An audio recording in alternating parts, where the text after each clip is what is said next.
নমস্কার। আজ শুনবেন শ্রীযুক্ত সত্যজিৎ রায়ের একটি রহস্য গল্প, অম্বর সেন অন্তর্ধান রহস্য। আপনি তো আমার লেখা শুধরে দেন, বললেন লালমোহন বাবু। সেটা এবার থেকে দরকার হবে না। ফেলুদা তার প্রিয় সোফাটায় পা ছড়িয়ে বসে রুবিক্স কিউবের একটা পিরামিড সংস্করণ নিয়ে নাড়াচাড়া করছিল। সে মুখ না তুললেই বলল, ও বটে। নো স্যার, আমার পাড়ায় এক ভদ্রলোক এসেছেন, কাল পার্কে দেখা হলো। এক বেঞ্চিতে বসে কথা বললুম প্রায় আধ ঘন্টা। গ্রেট স্কলার, নাম মৃত্যুঞ্জয় সোম। স্কলার? স্কলার বোধহয় হার্ভার্ড ইউনিভার্সিটি AA বা ওই ধরনের একটা কিছু। উফ! ফেলুদা এবার মুখ না তুলে পারল না। হার্ভার্ড নয় মশাই, হার্ভার্ড। হার্ভার্ড তাই হবে, হাওয়ার্ড। হাওয়ার্ড সেটা বুঝলেন কি করে? নাকি সুরে মার্কিন মার্কা ইংরেজি বলেন ভদ্রলোক। ইংরেজিটা একটু বেশিই বলেন, নাকি সুর কিনা লক্ষ্য করিনি। তবে বিদ্বান লোক, থাকেন বহরমপুরে, একটা বই লিখছেন, তাই নিয়ে রিসার্চ করবেন বলে কদিনের জন্য কলকাতায় এসছেন। চেহারাতে বেশ একটা আছে, এই ফ্রেঞ্চ কার দাড়ি, চোখে সোনার বাইফোকাল, জামা কাপড়ও ধোপ দুরস্ত। আমার হন্ডুরাসে হাহাকারটা পড়তে দিয়েছিল, বুঝলেন মশাই। 34টা মিস্টেক দেখিয়ে দিলেন, তবে বললেন ভেরি এনজয়েবল। তাহলে আর কি, আপনার পেট্রোল খরচা অনেক কমে যাবে এবার থেকে, আর গড়পাড় বালিগঞ্জ ঠেঙাতে হবে না। তবে ব্যাপারটা কি হচ্ছে সেটা জানা গেল না, কেননা ঠিক এই সময় এসে পড়লেন ফেলুদার মক্কেল অম্বর সেন। 9টায় অ্যাপয়েন্টমেন্ট ছিল। ঘড়ির কাঁটায় কাঁটায় আমাদের কলিং বেল বেজে উঠল। অম্বর সেনের বয়স মনে হয় 45 থেকে 50-এর মধ্যে। ফর্সা রং, দাড়ি গোঁফ কামানো, চোখে পুরু ফ্রেমের চশমা, গায়ে পাঞ্জাবি আর ধুতির ওপর একটা পুরনো জামেওয়ার শাল। কাশ্মীরি শাল যে কত রকম হয় সেটা সেদিন ফেলুদার সঙ্গে মিউজিয়ামে গিয়ে দেখে এসেছি। অম্বর সেন ফেলুদার মুখোমুখি চেয়ারে বসে বললেন, আপনিও ব্যস্ত মানুষ, আমিও ব্যস্ত, কাজে সময় নষ্ট না করে সোজা কাজের কথায় চলে যাওয়াই ভালো। আগে এই জিনিসটা দেখুন। পাঞ্জাবির পকেট থেকে একটা কাগজ বার করে ভদ্রলোক ফেলুদার দিকে এগিয়ে দিলেন। খাতা থেকে ছেঁড়া একটা পাতা, সেটাকে দলা করে পাকানো হয়েছিল, তারপর আবার হাত বুলিয়ে মসৃণ করার চেষ্টা করা হয়েছে। কাগজটাতে গোটা অক্ষরে লাল কালি দিয়ে লেখা, আমার সর্বনাশের শাস্তি ভোগ করার জন্য প্রস্তুত হও, আর 7 দিন মেয়াদ, পালিয়ে পথ পাবে না। কাগজটা নেড়ে চেড়ে দেখে ফেলুদা প্রশ্ন করল, কিভাবে পেলেন এটা? আমার বাড়িতে একতলায় আমার কাজের ঘর, রাত্রিরে এসে জানলা দিয়ে ছুঁড়ে ডেস্কের ওপর ফেলে দিয়ে গেছে। সকালে আমার চাকর লক্ষণ এটা পেয়ে আমার কাছে নিয়ে আসে। আপনার ঘর কি রাস্তার উপর? না, ঘরের বাইরে বাগান, তারপর কম্পাউন্ড ওয়াল, তারপর রাস্তা, তবে দেয়াল টপকানো যায়। এই সর্বনাশের কথা যে বলছে সেটা কি? অম্বর সেন মাথা নাড়লেন। দেখুন মিস্টার মিত্তির, আমি নির্ঝঞ্ঝাট মানুষ, আমার পেশা হলো ব্যবসা, তবে আসল কাজ আমার ভাইই করে। আমার 5 রকম অন্য শখ আছে, সেই সব নিয়েই থাকি। সজ্ঞানে কারোর কখনো কোনো সর্বনাশ করেছি বলে তো মনে পড়ে না। অন্তত এমন সর্বনাশ নিশ্চয়ই নয় যেটাই হুমকি চিঠিকে জাস্টিফাই করতে পারে। ব্যাপারটা আমার কাছে সম্পূর্ণ অর্থহীন বলেই মনে হচ্ছে। ফেলুদা ভুরু কুঁচকে একটুক্ষণ ভেবে বলল, অবশ্যই এটা এক ধরনের রসিকতাও হতে পারে, যাকে বলে প্র্যাকটিক্যাল জোক। আপনার পাড়ায় কাছাকাছির মধ্যে মাস্তান ছেলেদের কোনো আস্তানা আছে? আমরা থাকি পাম এভিনিউয়ে, পূব দিকে কিছু দূরে একটা বস্তি আছে, সেখানে ওই ধরনের ছেলে থাকা কিছুই আশ্চর্য নয়। হ্যাঁ, পুজো চাঁদার জন্য কি তারা হামলা করে? তা করে, কিন্তু চাঁদা তো আমরা নিয়মিতই দিই। শ্রীনাথ চা এনেছে, তাই কাজের কথা কিছুক্ষণের জন্য বন্ধ হলো। লালমোহনবাবু দুবার বিড়বিড় করে রিভেঞ্জ রিভেঞ্জ কথাটা বললেন। ফেলুদা সেই সুযোগে আমাদের দুজনের সঙ্গে ভদ্রলোকের আলাপ করিয়ে দিল। আপনি বিখ্যাত লালমোহন গাঙ্গুলি।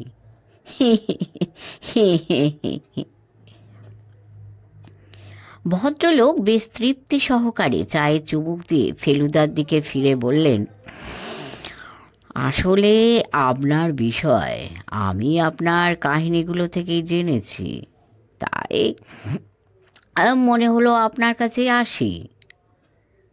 পুলিশে খবর দেননি? জিজ্ঞেস করল ফেলুদা। আমার ভাই অবশ্যই পুলিশের কথাই বলেছিল, কিন্তু আমি আবার এসব ব্যাপারে একটু আনঅর্থোডক্স।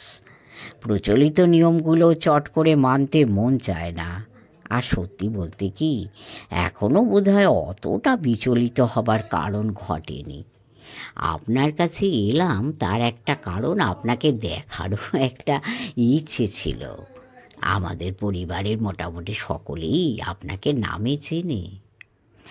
হো, আপনার পরিবারে আর কে কে আছেন? আমার ভাই অম্বুজ আছে, সে বিয়ে করেছে, আমি করিনি।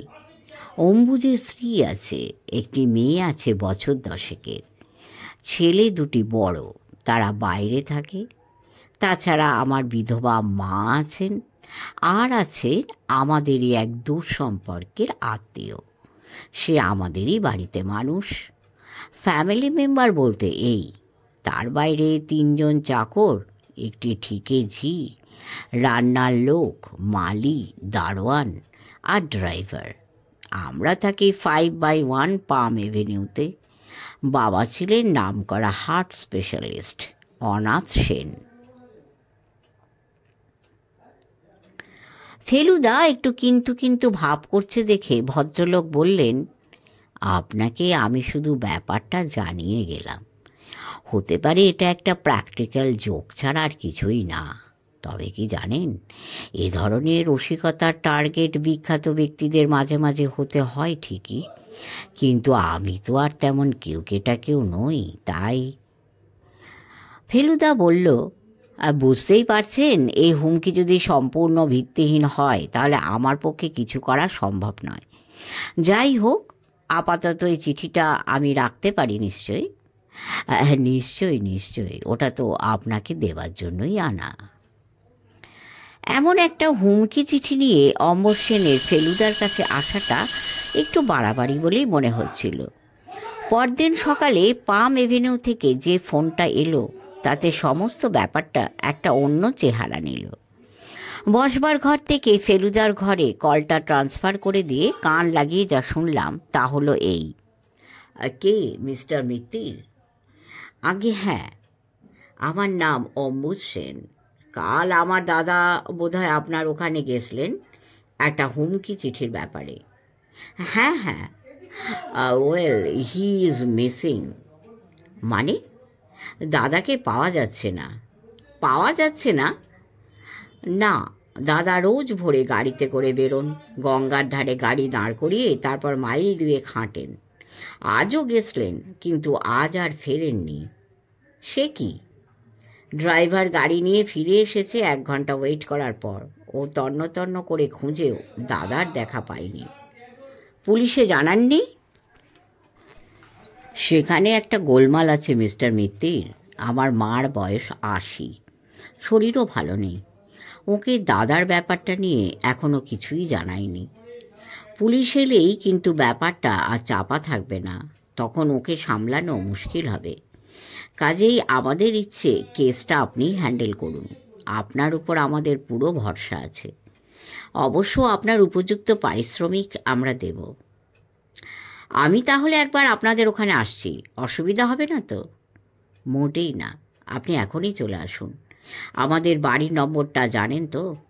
হ্যাঁ, 5/1 পাম এভিনিউ তো? হ্যাঁ হ্যাঁ হ্যাঁ। সাহেবী ধাঁচের গাড়ি বারান্দাওয়ালা দোতলা ছড়ানো বাড়ি, সামনে একটা ছোট বাগান, পিছনেও সবুজ দেখে মনে হলো বোধহয় টেনিস কোর্ট জাতীয় কিছু আছে। গেটের গায়ে শ্বেত পাথরের ফলকে অম্বরবাবুর বাবার নাম, নামের পরে অনেকগুলো ইংরেজি অক্ষর, কমা, ফুলস্টপ, সব শেষে ব্র্যাকেটের মধ্যে এডিন। কথাটা দেখে বুঝলাম ভদ্রলোককে স্কটল্যান্ড যেতে হয়েছিল ডাক্তারি পড়তে। যিনি আমাদের ট্যাক্সি শব্দ পেয়ে বেরিয়ে এলেন তার সঙ্গে অমরবাবুর আদল আছে ঠিকই, কিন্তু ইনি বেঁটে, মোটা আর কালো, অর্থাৎ মুখের মিল বাদ দিলে ইনি অমরবাবুর ঠিক উল্টো। আমাদের দেখে ভদ্রলোক মুখে হাসি ফুটিয়ে বললেন, দুশ্চিন্তার ফলে সেটা অবশ্য সঙ্গে সঙ্গেই মিলিয়ে গেল, আসুন ভেতরে। শ্বেত পাথরের মেঝেওয়ালা ল্যান্ডিং পেরিয়ে বৈঠকখানায় গিয়ে ঢুকলাম। এখানেও মার্বেল, তার উপর কার্পেট, তার উপর দামি দামি ফার্নিচার। যে সোফায় বসলাম সেটার গদি এত নরম যে আমার ভারেই প্রায় 6 ইঞ্চি বসে গেল। রুনা, এসো। একটি ফ্রক পরা মেয়ে এসে দরজায় দাঁড়িয়ে অবাক চোখে চেয়ে আছে ফেলুদার দিকে। অম্বুজবাবু ডাকতেই সে গুটি গুটি ঘরের ভিতর এগিয়ে এলো। ইনি কে জানো? জিজ্ঞেস করলেন অম্বুজবাবু। ফেলুদা, চাপা গলায় উত্তর এলো। আর ইনি? তোপসে। বাহ, তুমি তো আমাদের দুজনকেই চেনো দেখছি, বলল ফেলুদা। জটায়ু কোথায়? জিজ্ঞেস করল মেয়েটি। বোঝা গেল সে এই তৃতীয় ব্যক্তিটিকে না দেখে কিছুটা হতাশ হয়েছে। তিনি তো আসেননি, বলল ফেলুদা। তবে তাকে একদিন নিশ্চয়ই নিয়ে আসব। তোপসে এত মিথ্যে কথা বলে কেন? এই রে, আমার সম্বন্ধে হঠাৎ এমন বদনাম কেন? মিথ্যে মানে? ফেলুদা জিজ্ঞেস করল। একটা বইয়ে লিখেছে ফেলুদা ওর মাস্তুতো ভাই, আরেকটাই লিখেছে জ্যাঠতুতো ভাই। মিথ্যেই তো। ফেলুদাই আমাকে বাঁচিয়ে দিল, বলল, ও হো, প্রথমে মাস্তুতো ভাই লিখেছিল বটে, তখনও গপ্পের মতো বানিয়ে বানিয়ে লিখতে চেষ্টা করছিল। আমি ধমক দিতে তারপর সত্যি কথাটা লিখতে শুরু করলো। আসলে জ্যাঠতুতো ভাইটাই ঠিক। আপনার সব অ্যাডভেঞ্চার ওর পড়া, বললেন অম্বুজ সেন। জেঠুকে খুঁজে বার করে দিতে পারবে তুমি? ফেলুদার দিকে শটান তাকিয়ে প্রশ্ন করল রুনা। হ্যাঁ, চেষ্টা তো করতে হবে। তুমি যদি কোনো ক্লু জোগাড় করে দিতে পারো তাহলে তো কথাই নেই, বলল ফেলুদা। ক্লু? ক্লু জানো তো? জানি। আছে তোমার কাছে কোনো ক্লু, যাতে আমরা চট করে বের করে দিতে পারি তোমার জেঠুকে? ক্লু তো তুমি বার করবে, তুমি তো ডিটেকটিভ। ঠিক বলেছ, খুব চালাক মেয়ে তুমি। কি নাম তোমার? একটা নাম তো জানি, অন্যটা কি? ভালো নাম ঝর্ণা। ফেলুদা অম্বুজবাবুর দিকে তাকালেন। দেখুন, আপনাদের দিক থেকে কতগুলো ব্যাপারে সাহায্য না পেলে কিন্তু আমার পক্ষে এগোনো মুশকিল হবে।